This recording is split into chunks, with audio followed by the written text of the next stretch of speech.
Hi, everybody. Welcome to podcast number 164. I'm Susan Clinton, one of the co-hosts of Tough to Treat, and I welcome you to join me in the part one of pelvic girdle pain, clinical practice guidelines, thoughts, and current concepts. In this video, we're going to discuss a few things about clinical practice guidelines, risk factors for pelvic girdle pain, and most importantly, a great little discussion about stability versus instability in the language we use in pelvic girdle pain. I hope you enjoyed part one, and I look forward to your comments. Thank you.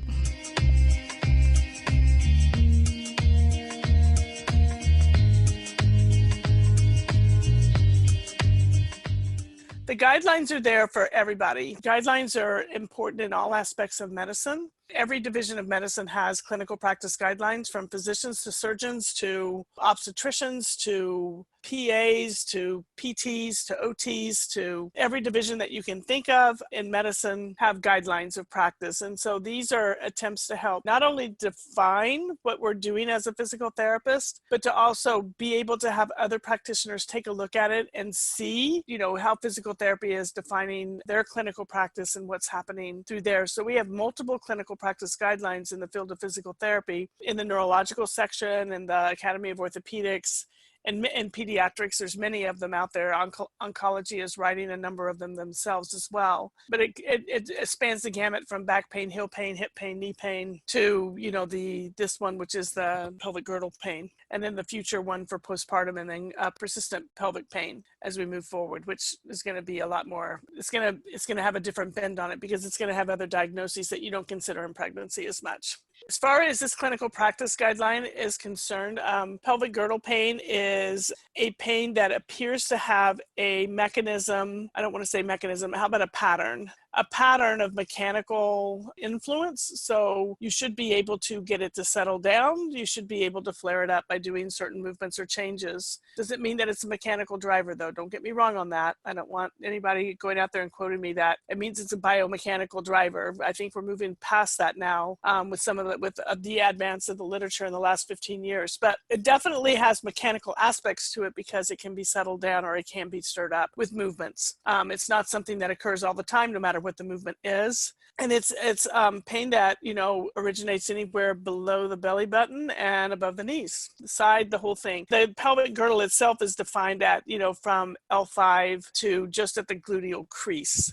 So you can also get more specific with Lemon and some of the other people who really defined it into that much more defined area of just the pelvis. In pregnancy, most of the time, people present with the following problems. And the biggest number one complaint that they have is that when they move in bed, it hurts, which means if they roll over, if they try to get on, if they change positions, if they have to deal with the covers, laying down and sitting up are the biggest problems that they have. That's the number one thing that they complain of. The second one is any aspect of load transfer, especially if it has some asymmetrical qualities to it. So such as one-legged stance going up a stair, walking can be problematic. Generally, bending over and picking up, not so much, but can be, if there's, some irritating factors involved.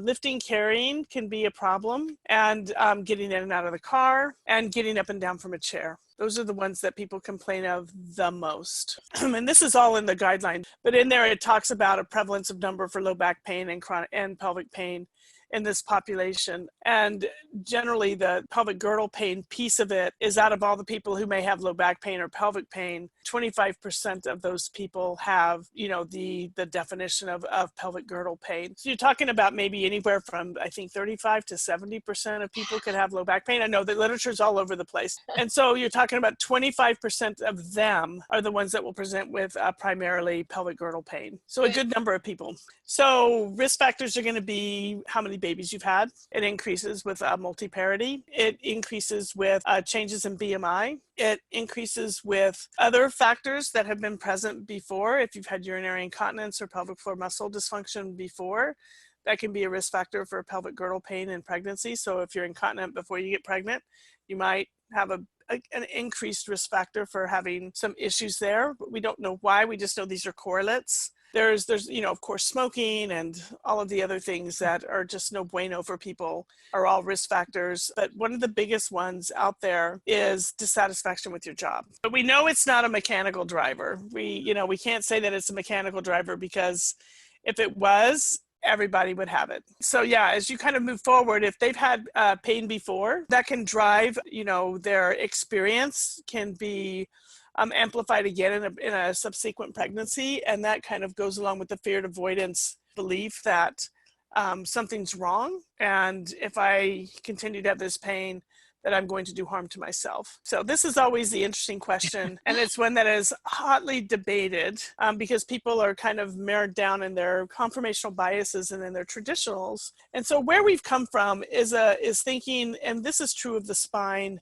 and many of the other things that we've been looking at in physical therapy now over the last 10 years for sure, although the evidence has been mounting for the last 15 years, is the idea that there is something wrong with the joint and that a joint can slip out of place or a joint can be misaligned or there can be alignment issues within a certain area, and that drives the pain experience. And probably what we're beginning to learn now is that most of the things that we see or we think we see are there, but probably not due to joint misalignments.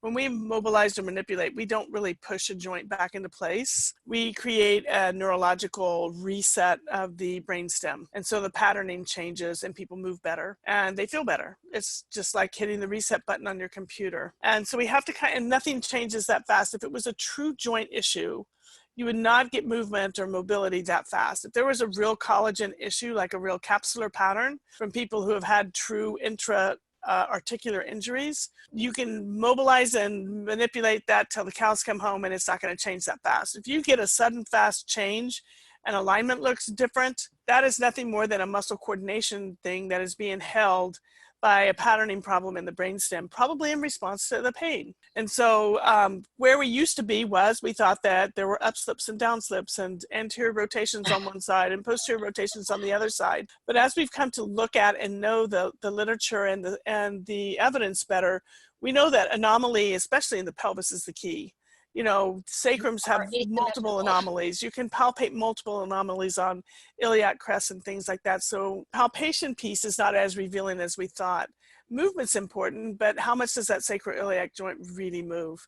And we've looked at this now exhaustive in the literature for pregnancy and non-pregnant people, and it just doesn't move that much. Now, that doesn't mean that that joint can't get sensitive. And so we have to think about what are the receptors along the joint lines in the joint tissue and what's causing that tissue in these people to become sensitive or painful, that the brain is going to have a pain response to. And sometimes if we go in and do things neurologically, like trick the system neurologically, we can calm things down for a bit. But one of the better things that we can do is really kind of just pay attention to, is this really a joint instability, which is a word that we have learned not to use anymore because patients have very negative connotations about that. They really, really, really walk away feeling quite broken and that they are damaged. And it's certainly a term we really need to get away from. But we've used, that's where we came from. We used a lot, oh, you're unstable, you're pregnant, your pelvis is unstable. And, and it's a real issue. And, that you need to we need to hold you together. And it may not be that at all. It may be more of a hormone or neural receptor, problem where that tissue, that receptor field has gotten super sensitive to an overabundance of different hormones that may be coming in that set up the pain experience for that person. So I think that what we're trying to say is that there is inherent movement within the pelvic girdle itself. Bone is malleable and it should be malleable. We should be able to take a hold of a bone and be able to, it shouldn't be stiff. Bone is going to be stiffer than any other tissue in the body. But, we know this with osteoporosis, stiff bones break. They snap in two, because you don't have the intertrabecular bone anymore. You just have the really hard cortical bone on the outside. So bones that are healthy should move. And the pelvis itself is going to be a movable piece because it is, it is a spot where load transfer occurs through the body from the lower extremity into the trunk and from the trunk down into the lower extremity. And so it has to, the muscles around it, and they're shifting. So you can think about when you have more parts that are there that have, even if it's a millimeter or two movability, you think about the whole pelvis itself having some of that movability in different directions.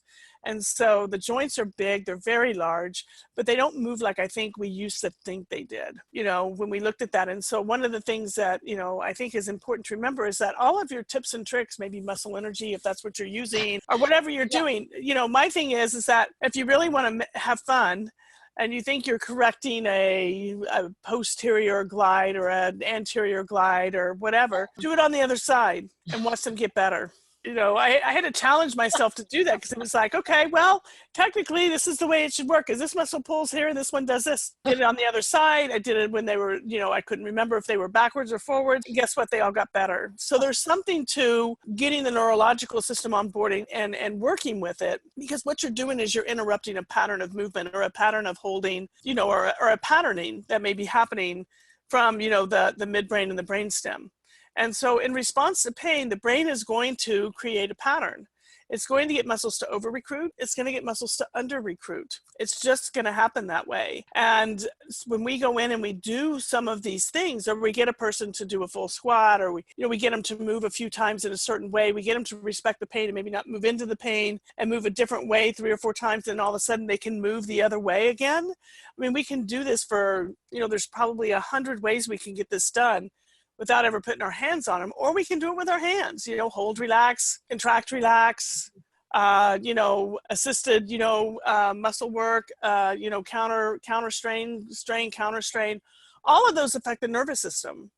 And so when we affect the nervous system, we change the patterning. And when we get a change that fast, there's no way that that can be a joint slipping back into place or something like that. And that's the problem that we have, is that I've seen so many people. I mean, I had somebody just last week that came to me that for 8 years, she believed that her pelvis, whenever she had the pain, her pelvis was seriously out of place. She couldn't do anything. She couldn't lift or hold her child. And she would have to go to find somebody to put her back in place. That's what I'm talking about. That's what we're kind of creating here. And it just took a while to kind of like spend some time with her and get her to know that she's resilient and adaptable. And we're adaptable organisms. We may maladapt, you know, because of what's going on, or we may adapt beautifully. But even if we maladapt, doesn't mean we can't change and adapt again. We're not cars. We don't need to go into the shop to be fixed. We just need to learn how to adapt. And I think what we do works, but not for the reasons we used to think it did.